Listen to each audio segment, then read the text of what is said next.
You're listening to Catholic Chicago. Ahead, the Archdiocese of Chicago brings you programs about the people, events, and issues that touch our lives. Welcome to Catholic Chicago.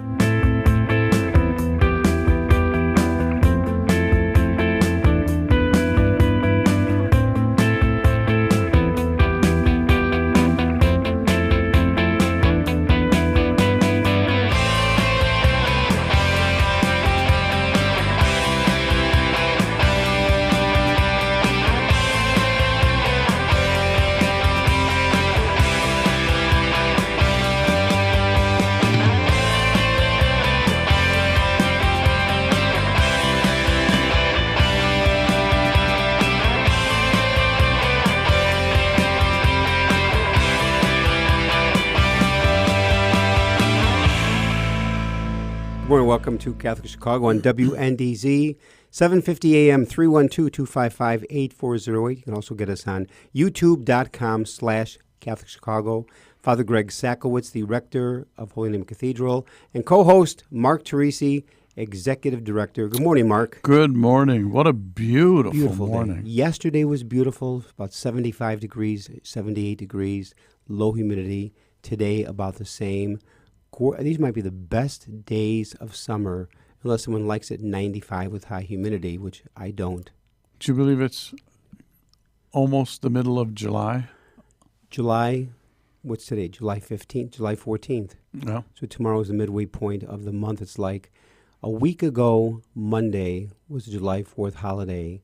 It feels like it was just Memorial Day at the end of May, and we're going to blink, it'll be Labor Day, so to enjoy each day as a gift from God, because it is going by too quickly. It sure is. And I'm seeing more and more people on the streets of Chicago, many more tourists. So it's getting better. But again, we have a great program lined up with this whole topic of continuing with COVID. And again, our phone number 312-255-8408. And with us this morning, back by popular demand, Dr. Edward Gordon, researcher, professor, historian, author, writer, choreographer. I just think the list goes on and on. So, winner of America's Got Talent this year. Exactly. Congratulations, America's Got Talent. No. And to Dr. Edward Gordon and his lovely wife, Elaine, who are very active parishioners at Cathedral. Edward, good morning. Welcome to the program. Good morning. How are you today? Good. You guys look good. Oh, yeah. In fact, you look terrific there. It's a beautiful day. Now, the last time we were on the radio together with this YouTube, we couldn't get you on the screen because you were having trouble with your camera or your computer. But there you are today, and it's amazing. And I was talking to Edward on the phone last night. I gave him a call at the house there. And so we have a great program lined up. Edward, 2 parts today. We could talk with you from now until noon easily. Part 1, update on COVID. Part 2, the economy. And we've asked this every time we've talked about COVID. If COVID were a baseball game, what inning are we in right now? The 12th. Okay, extra innings. Wow. Okay. So it's really extra innings. Extra innings. And so here's the thing. Let me ask you, what is the latest of your research and findings with regarding the whole pandemic at this point? Where are we at? Well, let's take, the good news is the numbers here in Chicago are very low. So very few people are getting infected and in the hospital. And that's good news. And the county is higher, the state is higher. Across the United States right now, there are about 500 people a day dying from COVID still. Still 500 Now, most of these are older people, and they're people that are not fully vaccinated and boosted. So it still is with us. The daily case average now across America is about 130,000 people a day are getting COVID. And that's probably low because a lot of the self-testing that's going on is not reported. Now, here's the thing, though. You have to remember something. If you're not fully vaccinated and you're over the age of 65 or even over the age of 50, that means you've had the two vaccine shots and you've had the 2 booster shots. Right now, only 28% of people over 50 have received their first booster shot, which is incredible. Right? And only 34% of people over 65 have gotten their second booster shot. What's the delay? I want you to think about that for a minute. What's the delay? What do you think the delay is on that? Why are people waiting? They see the numbers are going down. People aren't wearing masks. All the restrictions are dropping away, and therefore they think it's back over. to normal. Okay, and maybe some of them had mild cases already of COVID. Now, Greg some experts estimate that 80% of Americans have had COVID in some form. All right. I mean, there are some days, guys, when you wake up, maybe you think you have COVID. I think everyone feels that at one point. You know, Edward, there have been a few times in the last 2.5 years in which I thought I had COVID. I didn't. But and here's the thing, maybe I've had it and didn't even know it. Exactly.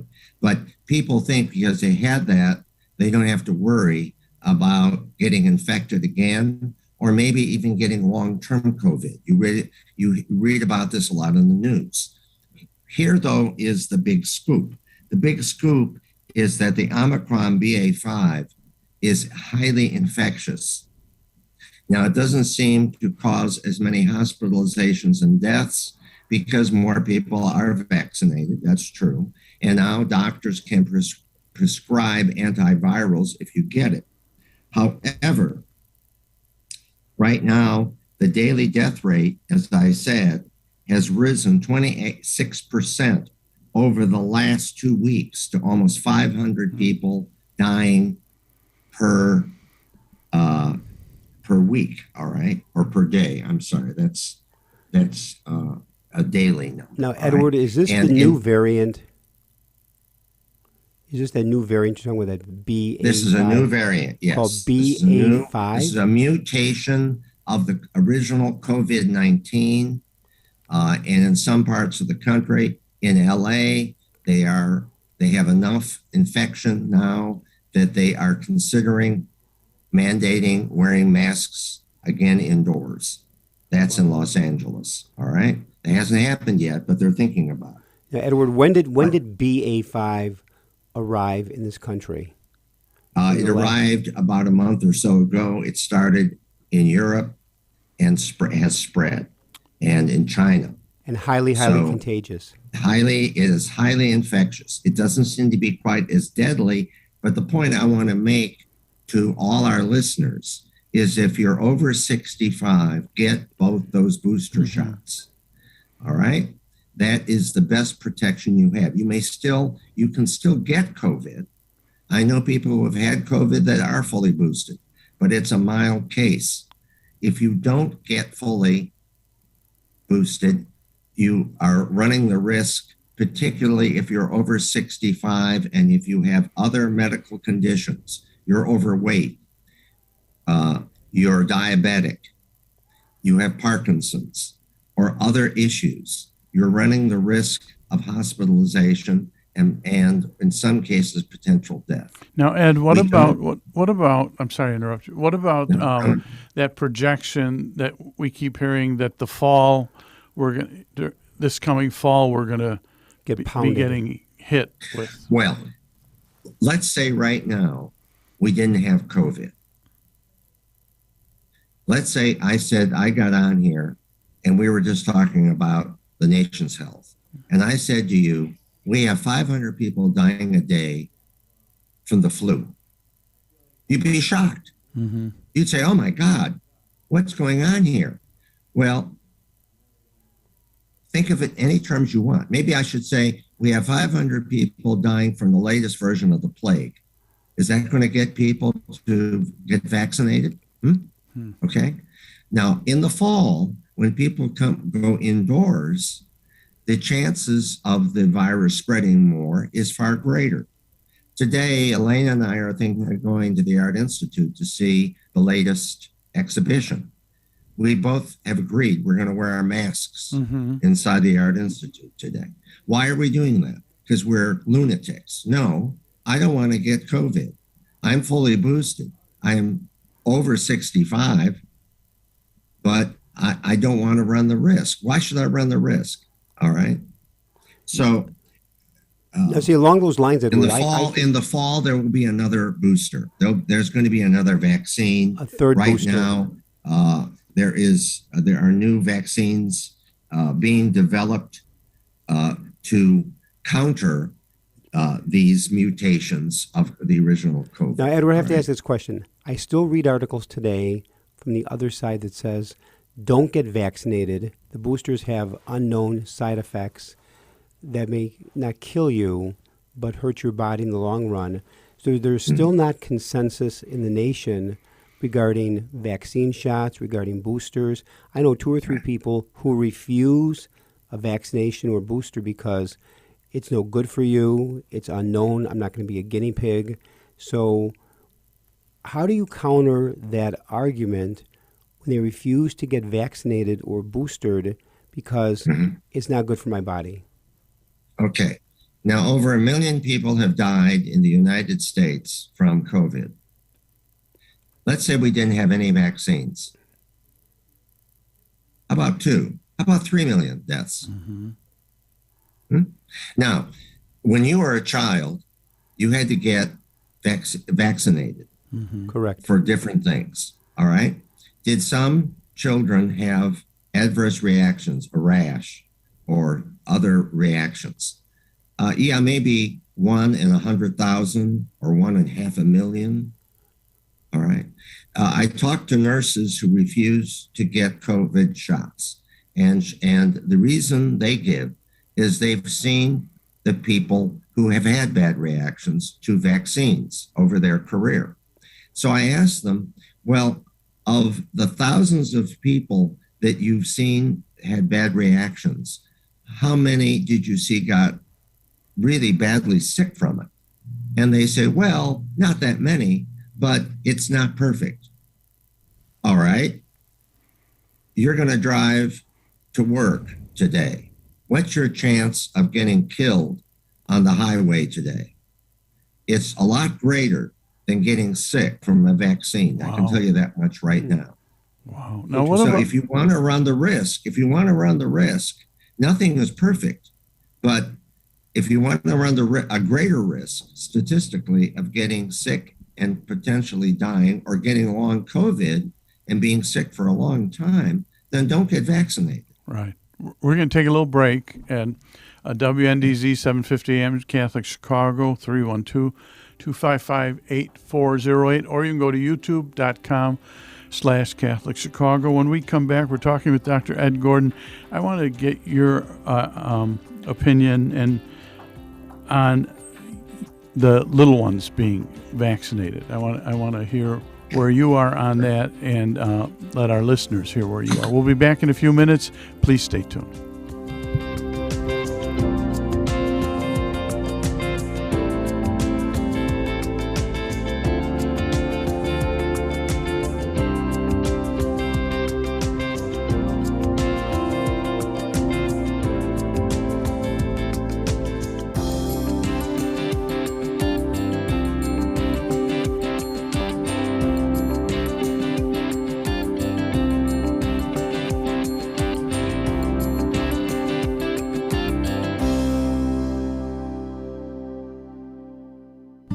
Catholic Charities offers a wide variety of volunteer opportunities to those who want to share their time and help us serve people in need.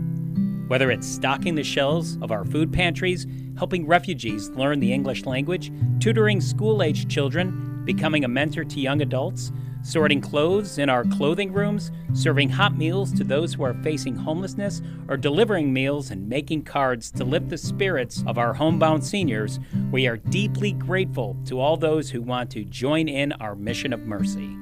Volunteer opportunities are updated weekly for people of all ages at ccofchicagovolunteer.com, or just call us at 312-655-7053. That's 312-655-7053. Thank you for helping us follow Jesus' call to serve our neighbors in need.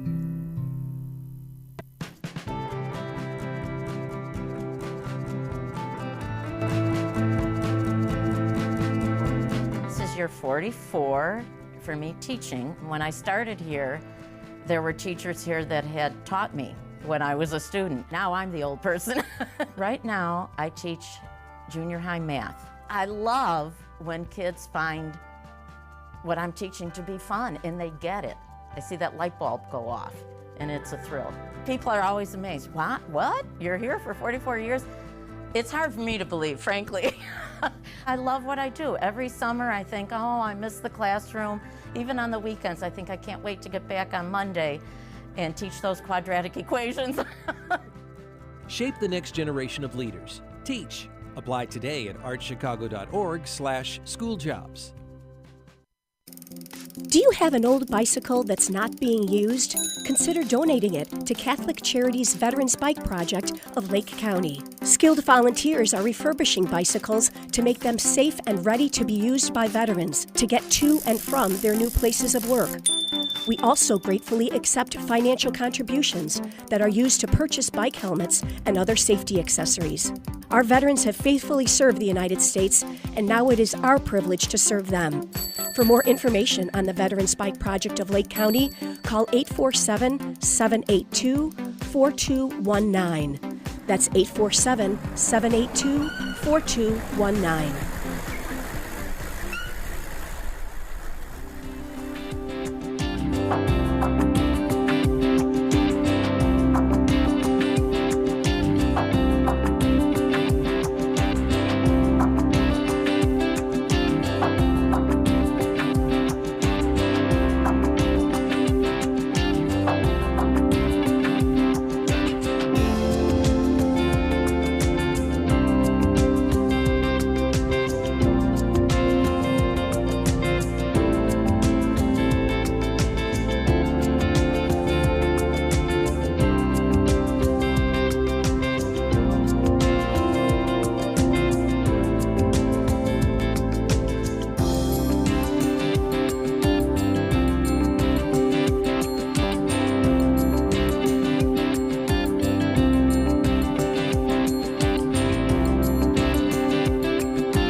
We're back. Father Greg Sakowicz, Mark Teresi here, WNDZ, 750 AM, Catholic Chicago, 312-255-8408, or you can go to youtube.com/Catholic Chicago.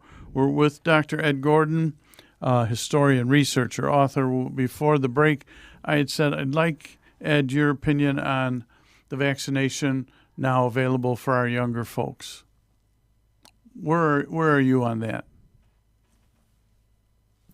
Let's go back a few years when I was in school. Few years. And let's talk about a few years.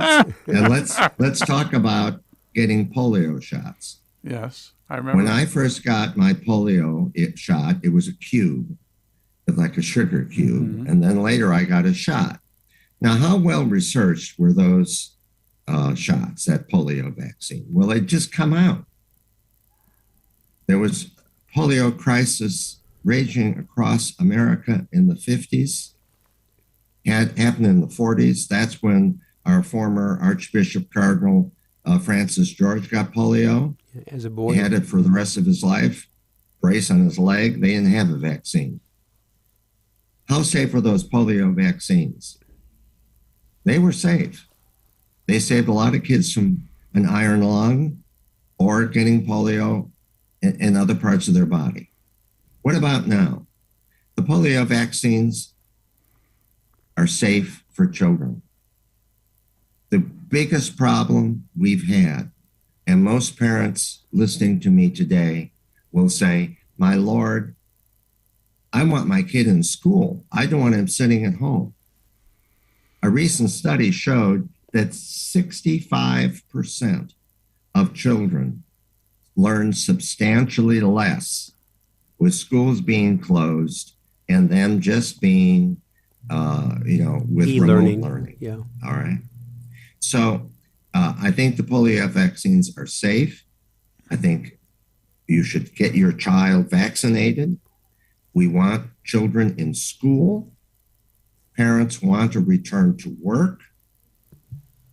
So I highly recommend that we do this. And I'll tell you why. If a child gets the latest variation of COVID and they pass it on to you, and you're not fully vaccinated, you run a much greater risk of serious illness and death than they do. Interesting. The worst case scenario, now, and I want to underline this now. I don't want people to panic, but I want them to understand what we're dealing with here. Worst case scenario, if we ignore these mutations, and don't take precautions, when Moderna and Pfizer bring out in the fall another booster shot, we ignore that. We could see another 100,000 Americans die over the next year. Wow. This is a real threat. It's not a myth. Everyone talks about the terrible shootings going on across America. They're tragic. Well, this is something that you can prevent from happening in your life by taking the necessary precautions, particularly by getting vaccinated. Edward, a question that is many people have said, COVID is here to stay. It's a new form of the flu. Is this something we have to get used to in terms of a mutation, another mutation? You've had COVID, you've had Omicron, B5, B12, B25. It's not all these numbers and all these mutations. Right. Is it just going to keep mutating as we move forward? Well, I ask you this. Will the flu just keep mutating year after year? I guess, yeah. Will you get a flu shot? Now, why is this happening? Well, the whole world is awash in this virus, in this plague. It's a plague, folks. I'm sorry, but that's really what it is. It's killing a lot of people. And in many other countries, they're not being vaccinated.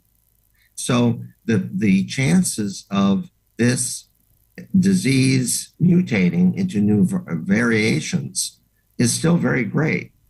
Now, of course, it can mutate into a less threatening variation, all right? That can happen too, but we can't ignore it. We can't ignore it. No question. And if you're older, particularly if you're older, it's stupid to ignore it. Now, something you just said, Edward, how come the Spanish flu in 1918 disappeared and COVID has not disappeared? And there was no vaccination in 1918, but after 2 years, I know a lot more people died. Is that the answer? Yeah. In the end, it burned out. I mean, you want herd immunity? So as I said, we had 1 million Americans die. If we didn't have a vaccine, how about 2 or 3 million? And would have died out? Would COVID have died out then? I mean, that's the cost. Is that the cost we want? If we had no vaccinations or boosters, would it have burned out by now? But in terms of, say, 3, 4, 5 million people dead? Not necessarily, no. Wow. Remember, the Spanish flu started in 1918. It didn't really end until 1920, 21. Yeah. Okay? So, again, there's no way to... This is real. This is not something that Dr. Fauci and the pharmacists cooked up to make billions of dollars. That's garbage. If I really believe that, and from all of the data I get around the world and talking to physicians who are experts in immunology, and they're not all on the hook. They're not being paid to hype this. This is reality. It's ugly. It's sad. It has disrupted everyone's life. We all know that. I think I have more gray hair than I had before. I look at you, Father Greg. You have a few more gray hairs than you have. Look at Mark Teresi. Mark Teresi has no hair. Yeah, I know. Thank you for sharing that. Right. Well, we're working on that for you, Mark. But thus far, the research isn't too good. Anyway, and let's get. I'm going to get your opinion to our listeners on coming back to HNC, where are you with that? And then what about people coming back to their parishes? Well, if you feel threatened and you're older and you go to Mass, wear your mask. Mm-hmm. When I distribute communion as a Eucharistic minister at Holy Name, I wear a mask. Why do I do that? Well, I'm coming in close contact with a lot of people, Mm-hmm. and I don't want them to get my germs. All right. My wife wears a mask when she's in Holy Name Cathedral. She feels more comfortable. And to be quite honest with you, very soon we may be strongly, in fact, already the CDC is encouraging people across the country to wear a mask indoors. Mm-hmm. Well, right now, in the Archdiocese of Chicago, those who are ministers of communion, laity, deacons, priests, were being mandated during communion to wear masks. So during communion, I wear a mask, especially on the weekend where there's hundreds of people. It's not an option. No, it isn't. So look, if these things happen, this is not a conspiracy to take away your freedom. This is to help you to stay healthy and not to die. How is that? You want freedom or death? Give me liberty or give me death. Well, which one do you want? Mm-hmm. You want to fly in the face of reality because you don't like it? So what about, I think that's where we're at right now. What about the folks, and I'm not discouraging them from doing it, but the folks that are well and sitting home on Sunday morning watching the Cardinals Mass, where they could be coming to church? What do you say to them? How do you encourage them? I think they should put their masks on and come to church. Yeah. That's what I say. Friends of mine unless they're at high risk and they're not vaccinated. If they're fully vaccinated and boosted, wear a mask and come to church. But I've had people say to me, Edward, you know why? I'll tell you why. I'll tell you why now. Because the grace of God that you will receive through the sacrament of the Eucharist is important. There are so many negatives right now in our life. There's so much fear in our world right now. You need to be boosted by the grace of God. Come, it will help you. Amen. Good. Well, it's a beautiful way to end this segment of our program. WNDZ, 750 AM, Catholic Chicago, 312-255-8408. Thank you, Mark. You're welcome. YouTube.com/Catholic Chicago. Father Greg is looking for someone on the phone to come and talk to him. We'll be back. Yeah, I hope so. We'll be back with Dr. Ed Gordon after a little break, and we'll continue this discussion and move into discussion about our economy, not only our national economy, but how that impacts the church right now. We'll be back in a few minutes. Please stay tuned.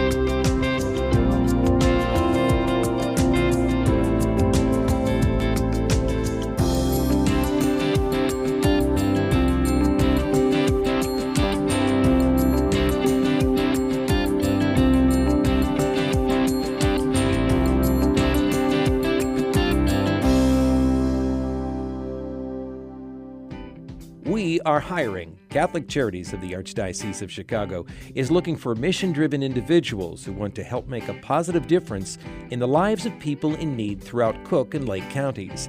Be part of a diverse, talented team of professionals in the largest human services organization in the Midwest. We are dedicated to helping people chart a more stable, happier future for themselves, and we accompany anyone in need, regardless of faith, gender, race, or ethnicity. Competitive salaries and generous benefits add to the satisfaction you'll have every day knowing that you're helping us amplify our impact in Chicago. To see our list of employment opportunities, visit CatholicCharities.net.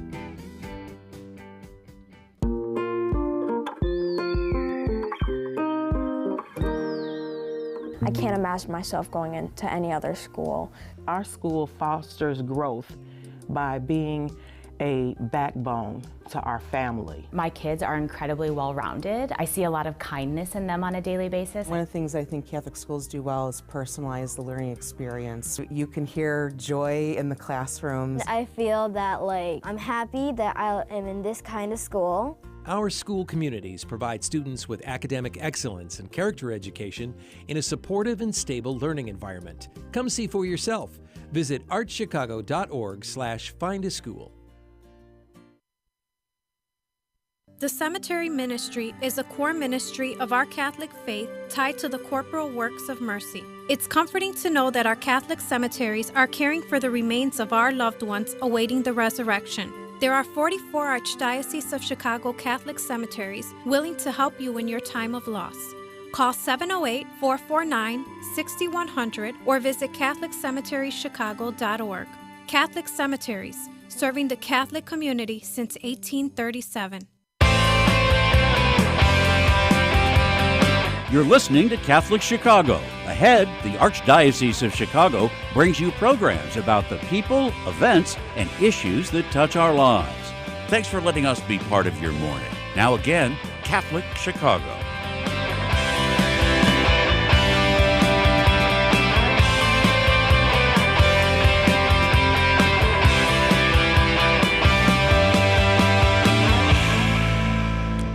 We're back. WNDZ 750 AM, Catholic Chicago, 312-255-8408, or you can go to youtube.com/Catholic Chicago. We're with Dr. Ed Gordon, historian, researcher, author, good friend of ours and Holy Name Cathedral. Father Greg, you had a question.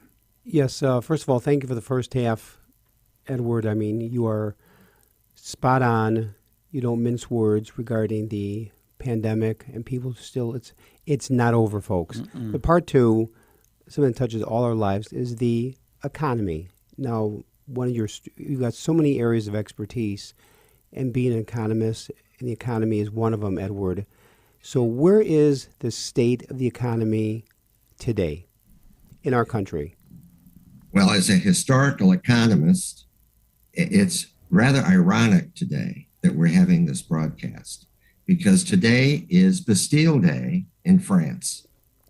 July 14th, 1789, the French in Paris stormed the Bastille, which was their symbol of the monarchy.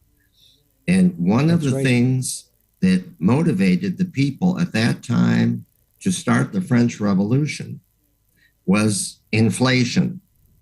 They had tremendous inflation in France. And today, we have the highest inflation since 1981. If you look on the front pages today of the Wall Street Journal, the New York Times, the Financial Times, the Chicago Tribune, they all have that as a lead story. Tremendous inflation is going on right now. Now, at the same time, the Fed is starting to raise interest rates, which have been, as we know, at historic lows for a long, long time to counteract the COVID disaster, right? And now they're starting to raise interest rates, and they're also not buying any more treasuries, which they were doing in order to pump more money into the economy and stop things from freezing up. And they were loaning money. The government was loaning money, salaries, and other things. All right, now that has come to an end. What we now see is the effect of a lot of money chasing too few goods and services. And on top of that, we now have the war. Russia invaded the Ukraine as an aggressor nation attacking another nation. The Ukrainians are not Russians, even though the Russians seem to think they are. And that has caused the fuel crisis. And many of us remember in the 70s when we had the oil crisis. Remember that? Correct. I mean, I used to fill up my gas tank for $29.9. $5 would give me a tank of gas when I was in college. What's the price of gas now? It's come down a little bit. Edward, I remember, here's a quick story. In about 1969, got my driver's license. I was 16 years old, and I said, Mom, I'll run any errand you want, any errand. I just want to be able to drive. So I'd go to Jewel, get a loaf of bread. I remember once in late 69, she gave me $1 and said, Greg, go get me $1 worth of gas. And so I got like over 3 gallons of gas for $1. Mm-hmm. That's right. I'll never forget that. I put $1 in the tank. Well, remember this though. That dollar today, because of inflation, would be worth $3 to $4. I know, but you know, Greg asked me to take his car and fill it up, and he gave me $1 last week. You better raise his salary. That's all I can say. That's interesting. All so right, $1 back in '69 is $3, $4 today. What's happening now is interest rates are going to go up in order to tamper down this huge inflation rate. That's what the Fed is doing. And right now, the dollar is strengthening against all the world's currencies. The euro, if you were going to Europe, last time I was in Europe, it was about $1.30, 38 to our dollar. So it was another 38 cents to equal their euro. Today, it's even. It's at parity, all right? Now, the dollar is a reserve currency. It's the only reserve currency internationally. So when we raise interest rates, it has an effect on the whole world. So our dollar now is king against the euro, the pound, the yen, all of these. And in some ways, what this means, since countries pay for their petroleum in dollars, we're exporting a lot of our inflation overseas. We did this in the 70s. It's happening again. But now within the US, what's happening is people are suffering from huge price increases in gasoline, food, rent. Taxes are going up. And it's wiped out the people who got that $15 minimum wage. Well, now I'm on the board of directors of a business, and, you know, $15, they want $19, $20 to come to work for us, all right? So we have a shortage of supply. Go to the airport. It's chaos. The airlines are raising prices. They can't handle the influx now as more people are traveling. Why? Well, they have the airplanes, but they don't have the pilots. They don't have the flight attendants. They don't have the luggage handlers. Why is that happening?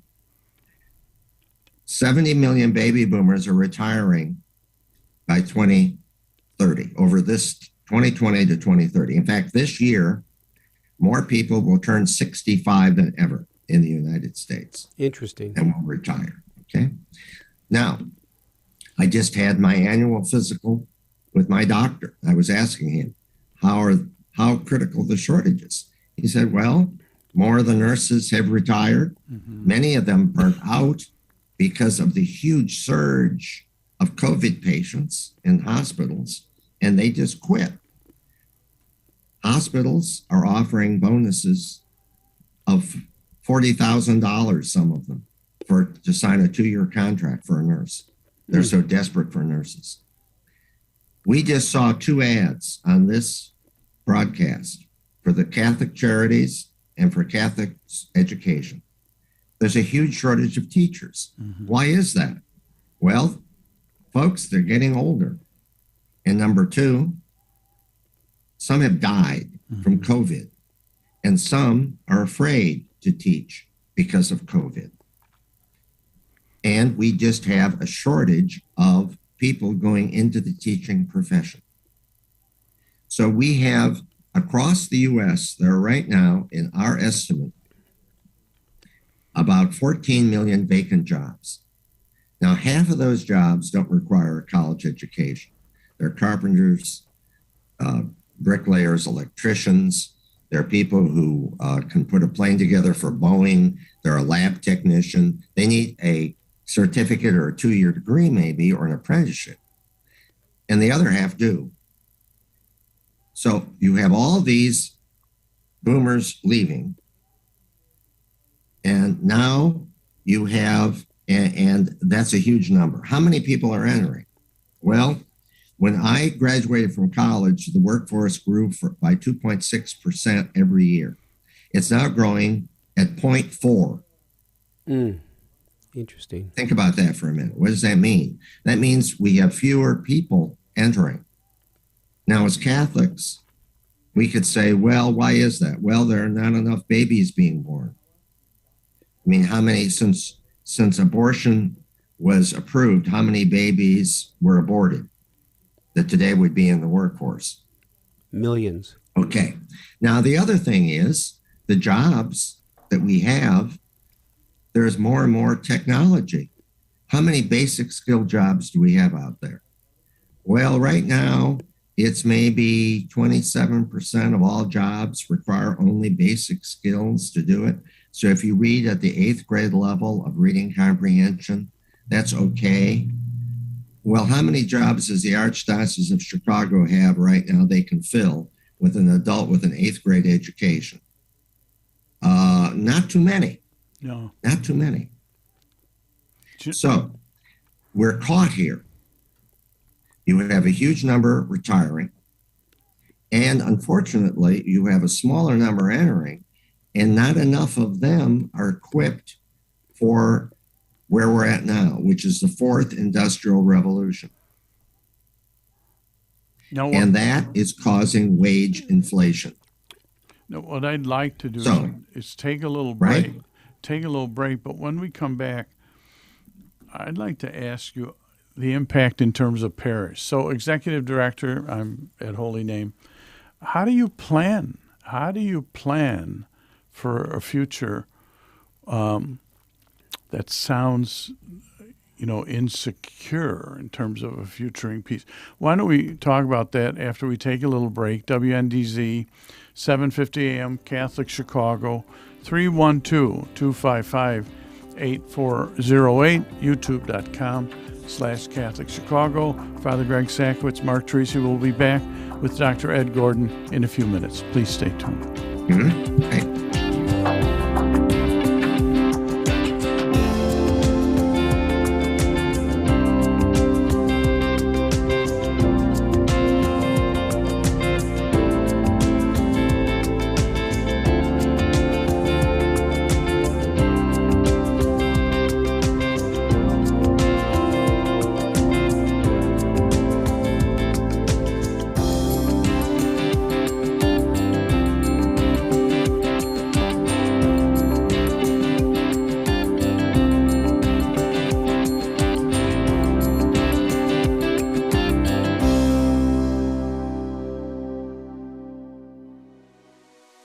Catholic Charities has had the privilege of helping people in need in Cook and Lake County for more than 100 years.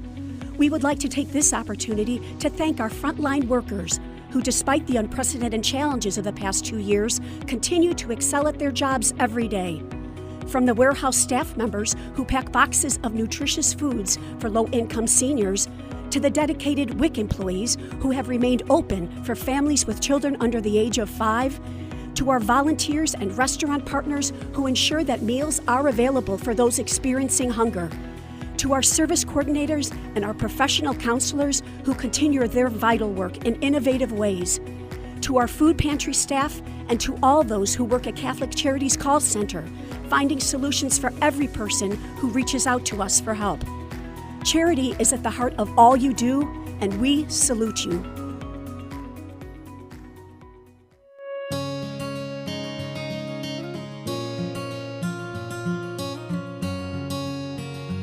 We are at the Most Blessed Trinity Parish Food Pantry in Waukegan. And here we care for people in need. There was definitely an uptick in the needs for services. We doubled our volume after COVID hit, from servicing about 250 families a week to about 500 a week.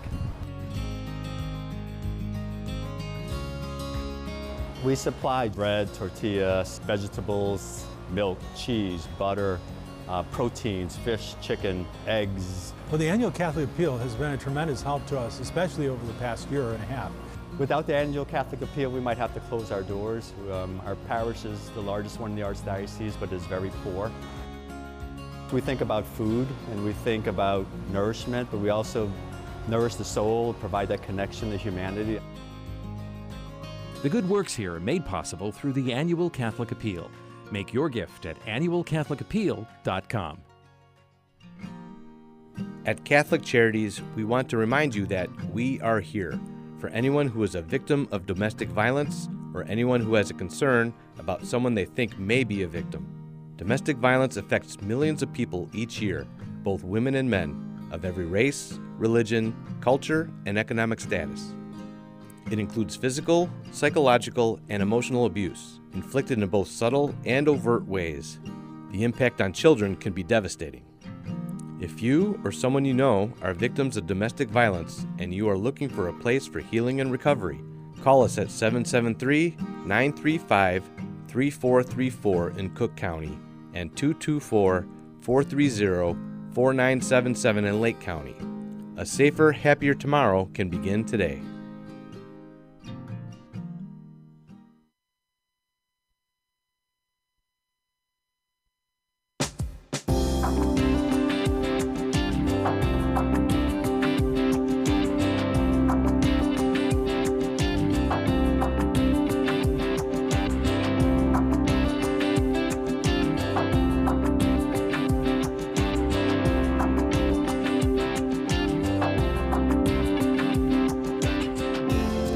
We're back. WNDZ, 7:50 a.m., Catholic Chicago. Father Greg Sakowitz, Mark Teresi here. By the way, Michael May, great voiceover on the commercial. Nice voice. 312-255-8408. You can go to youtube.com/Catholic Chicago. We're having a wonderful, very informative, insightful conversation with Dr. Ed Gordon. Again. Yeah, historian, researcher, author. Very contemporary in terms of the data that he's examining. Here's the question for you. So, Executive Director, Holy Name, we built our budget last year for the upcoming year on where the environment was. We anticipated a few things. How different is our budget going to look from your perspective in terms of what we're moving through, in terms of inflation? And I'll just say, I'll frame it this way. So my wife and I have been married 41 years. We worked for the church. We don't have a lot of money, but I got a statement that said, here's what you lost last month in your investment. It was a pretty significant figure. So how should we be planning? Okay. Well, remember now, when the market goes up, everyone is happy. When the market goes down, people start grinding their teeth. Mm-hmm. The economy, what you've seen, the market was in many ways way overvalued and was due to come down. You see that happening now due to a variety of reasons for it coming down. The people in the economy who have more skills are better able to ride this out. Now, the people who are now retiring and want to rely and draw on that money, they're getting it in the neck. Short term. Will the economy improve? Yes. How fast will it improve? Well, that's what we can discuss, how to improve that. There are many factors now involved here. The war, COVID, violence, political unrest. So it's more than just straight economics. Mm-hmm. As an economic historian, it gives me some additional tools to look at this a little more broadly than just numbers. But let's talk about what's ahead. Mm-hmm. What's ahead is this. The economy is going to continue to introduce more artificial intelligence across all business sectors. That's not going to change. I just read an article the other day that was talking about what's going to happen in warehouses because they're having a hard time hiring enough people. Mm-hmm. Well, the robotics now and the power of the chips that they can do, within 5 years, there are some predictions that there will be very few people working in warehouses because the robots will be able to do much or almost all of the labor that's now done by people. And the people there will be running the computers and controlling the robots and fixing the robots and programming the robots and managing the robots. But they have to have the human intelligence to do that. Well, what about all those jobs? If you have a job in a warehouse right now, are you going to have that job in 5 years? No. Well, those jobs are at risk. Well, what can you do about that? Well,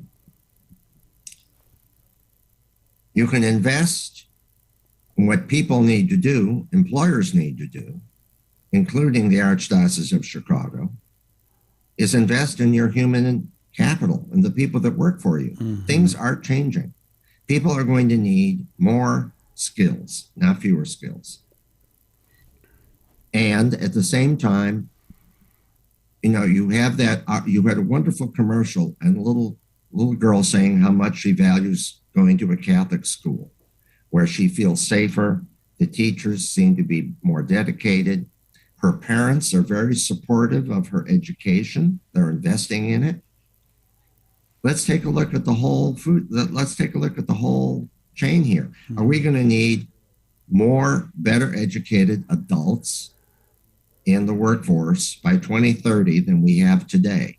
Yes, there's no way around it, okay?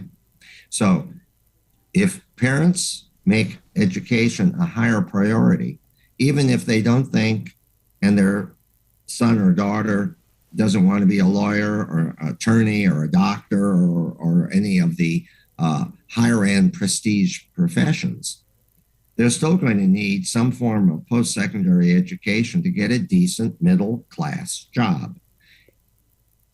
Right? Mm-hmm. Right. So the Catholic schools prosper because many of those parents support pushing their kids' education and making sure they do their homework, value reading, etc. Edward, I have a question. Reading is the most important skill anyone can ever acquire in their life, whether it's numbers or letters. That's right? true. Edward, a quick and question. The teachers too. We need better trained and educated teachers because children need to learn more, not less. Okay, now, Edward, here's a question, and that is, I've talked to many people who own restaurants. Yes. And they can't get help in the restaurant because they'll come to work for 2 or 3 days, quit, stay at home, collect checks, unemployment checks. So they're saying, why should I work when I can stay home and collect checks? So what is that whole facet regarding the economy where you go to work for 2 or 3 days, you quit the job, you collect unemployment, you stay home. I just don't know that system. What's going on there? Because how is that helping the economy? It isn't helping the economy. What we're seeing are people who are reconsidering what they have done in service jobs. And many of them they don't want a service job anymore. They want another type of job. But on the other end too, you have to realize that the service jobs of today are far more complex than the service jobs of even 5 years ago. As what they're the customer service skills of a baby boomer versus a X or a Y? What kind of training are those waiters, persons getting to do those jobs? Very little. You know, Ed, and when you had said earlier, you're talking about, you know, different companies, what they need to be looking at in terms of education and training, and you said, Yes. and the Archdiocese. Yes. Talk about that a little bit. You know, as a good, solid Catholic and an educated churchgoer, what do we need to be looking at in terms of the church? I think, in all honesty, the crisis of faith that we see in religion today because of postmodernism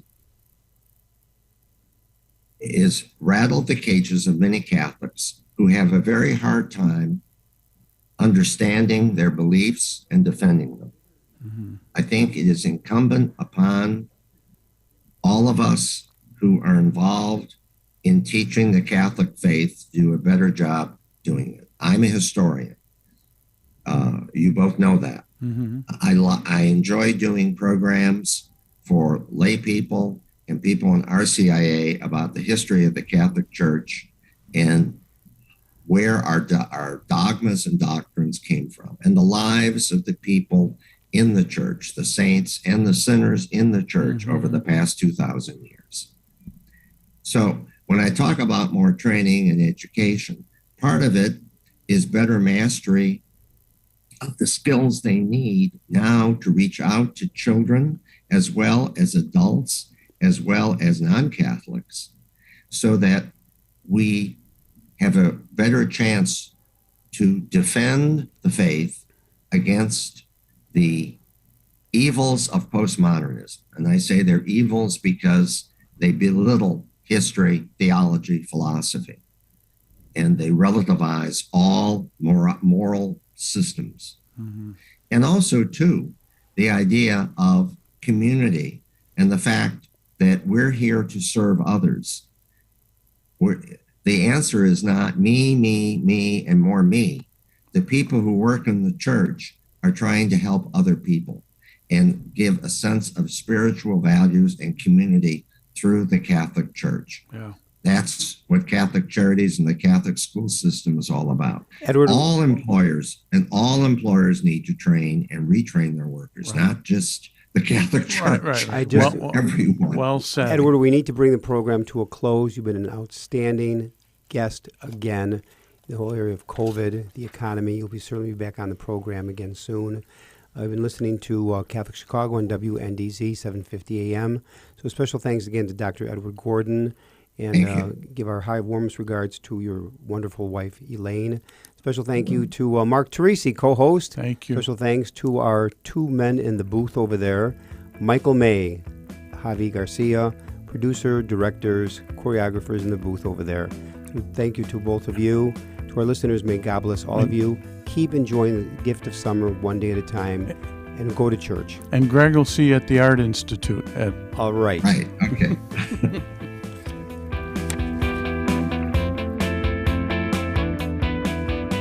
Join us every Monday through Friday at this time for Catholic Chicago. You can stream our programs live or listen to past programs by visiting our website, archchicago.org, and clicking on Radio TV. And please connect with Catholic Chicago on social media.